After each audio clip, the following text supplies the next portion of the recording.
इसके अंदर ना मैं आपको सिर्फ वो चीजें बताता हूँ जो काम की हैं। एक मैंने आपको बताया ये चिल्ड्रन के लिए ये है। इसके अंदर ये है कि हाई मोर्टेलिटी है, लेकिन ऐसा नहीं है कि अगर बच्चे ने एक दो पिल खा लिए तो उससे हाई मोर्टेलिटी होगी। इसकी जो सी ना थोड़ी मिकदार होती है, पता नहीं कितने 10 ग्राम mg/kg इस तरह। तो उसके अंदर काफी हाई, अगर काफी ज्यादा इंजेक्शन हुई हुई है ना, तो फिर ये हाई मोर्टेलिटी है।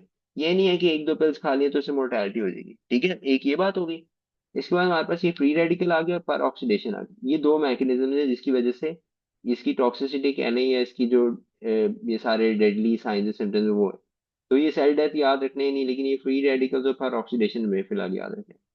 इसके बाद मैंने तय कि जीआई वाले सिम्टम्स है ये जीआई वाले सिम्टम्स में ऑब्जर्व करने और हमने देखना है कि ये जो पीड्स की बुक है उसके अंदर उन्होंने बताया हुआ है कि इसकी एग्जैक्ट। तो लेकिन कहने का मकसद ये है कि हम जो देखेंगे अगर उसकी जो इनटेक है वो बहुत ज्यादा एक्सेसिव हाई नहीं है तो फिर हम उसके ये सिम्टम्स ऑब्जर्व करेंगे।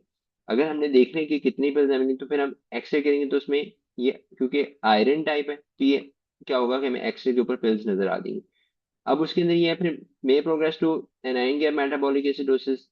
अब ये इसका मैकेनिज्म नहीं पता, लेकिन बहरहाल इसको हम देख लेंगे जब ये हम पढ़ेंगे ना रेस्पिरेटरी वाला चैप्टर पढ़ेंगे तो उसके अंदर देखेंगे कि किस तरह से करता है। लेकिन कहने का मकसद ये है कि उसके बाद फिर मल्टी ऑर्गन फेलियर और ये सारी चीजें। लेकिन यहाँ पे जो हमारे पास है, जो इम्पोर्टेंट बात है वो ये है कि एक तो ये रेडियो पे है। This pretty much goes without saying कि क्योंकि आयरन है तो वो वहां से में नजर आ जाती है, एक ये बात इंपॉर्टेंट है। और ये स्कारिंग जीआई ऑब्स्ट्रक्शन क्योंकि जीआई के साथ है तो हमें उससे related- बस हमें ये चीज नहीं पता होनी चाहिए। ठीक है, एक रेडियो पे एक वाली, एक एब्डोमेन, और ये हमने अभी फिलहाल पढ़ लेने हैं इसको, लेकिन याद हम साथ साथ बाद में करेंगे। अब हमारे पास आ जाता है जी ट्रीटमेंट क्या है। चिलेटिंग एजेंट्स हैं, डेफरोक्सिमीन है और ये डेफासिरॉक्स है और गैस्ट्रिक लवाज है। ये सीवियर केसेस के अंदर चिलेशन, ये एजेंट्स होते हैं जो जिस तरह आयरन के अगर मॉलिक्यूल्स पड़े हुए हैं तो चिलेटिंग एजेंट उनको अपने साथ बाइंड कर लेते हैं और फिर वो जीआई के जो है ना बाकी मैटर के साथ वो निकल जाते हैं। तो ये चिलेटिंग एजेंट्स का काम होता है। अगर हमारे पास क्रॉनिक हो जाती है, क्रॉनिक के अंदर जो है ना एक आधे क्वेश्चन मैंने इससे देखा हुआ है कि जैसे थैलेसीमिया के अंदर या सिकल सेल के अंदर उसके अंदर क्या होता है उनको क्रॉनिक बार बार ट्रांसफ्यूजन लगनी होती है तो उसके अंदर क्या होता है कि क्रॉनिक आयरन जो है वो एक्यूमुलेट हो जाता है। प्राइमरी जो है हमारे पास ये हेमोक्रोमेटोसिस के साथ उसने लिखा हुआ है, सॉरी, हाँ, प्राइमरी से लिखा हुआ है कि हेरिडिटरी हेमोक्रोमेटोसिस है। और सेकेंडरी जो है वो सेकेंडरी हेमोक्रोमेटोसिस वो कह रहे हैं कि जो ट्रांसफ्यूजन की वजह से हो रहा है। अब इसके अंदर ये जो सारी ये है फाइंडिंग, ये जब मैं हीमोक्रोमेटोसिस वाला टॉपिक करवाऊंगा तो आपको स्केच वाला याद दिखा के याद करवा दूंगा। लेकिन अभी जो इम्पोर्टेंट चीज़ है ना वो ये है कि टिपिकली सिनेरियो इस तरह आता होता है कि जी वो एक डायबिटीज वाली फाइंडिंग आ रही होती है, लैब के अंदर डायबिटीज दिखाई होती है और स्किन पिगमेंटेशन दिखाई होती है। और फिर वो पूछते हैं कि इस पेशेंट को सबसे ज्यादा आप कह लें कि डैमेजिंग जो है ना वो क्या पैथोलॉजी है जो हो सकती है। तो इसमें सिरोसिस सिरोसिस है, ऑर्थोपैथी है, लेकिन ज्यादा जो इम्पोर्टेंट है वो ये है कि कार्डियोमायोपैथी। यही आयरन जो है ये हार्ट के मसल्स के अंदर जाके डिपॉजिट होते हैं और जब हार्ट के मसल्स के अंदर डिपॉजिट होते हैं तो उसकी वजह से क्या होता है कि हार्ट की जो वॉल होती है वो थिक हो जाती है, उसकी जो मोशन है वो कम हो जाती है, तो कार्डियोमायोपैथी कॉज करती है और ये बेसिकली फिर आप कह लें कि मोर्टेलिटी की कॉज भी है। तो इसके अंदर आपका ये है कि अगर पेशेंट को एनीमिया है तो फिर फ्लेबॉटमी कर दें या फिर चिलेशन कर दें। ठीक है, अगेन मैं अगर इसमें से कुछ चीजें मैं करूँ कि जो पॉइंट आउट, तो आपको हेमोक्रोमेटेस पता लगा, आपको पता है कि जी हेप्सिडीन प्रोटीन जो है वो नहीं सही से बनती, ये डिफेक्ट है। एचएफए जीन आपको पता है ट्रांसफ्यूजन से रिलेटेड है, ये एक बात याद होगी। ठीक है, और उसके बाद हमारे पास ये होगी कि स्किन पिगमेंटेशन, ब्राउन डायबिटीज की प्रेजेंटेशन प्लस जो है क्या कहते हैं कार्डियोमायोपैथी वाली चीज, हाइपोगोनाइडिज्म। ये मतलब ऑल द एंड पे लिखे हुए, लेकिन ये भी एक इम्पॉर्टेंट फाइंडिंग है। ठीक है, कि वो कंसीव नहीं कर पा रहे कोई तो से।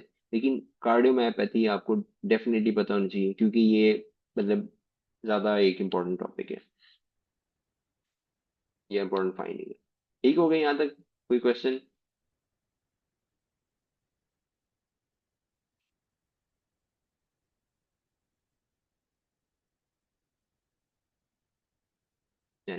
अब आगे मूव करते हैं।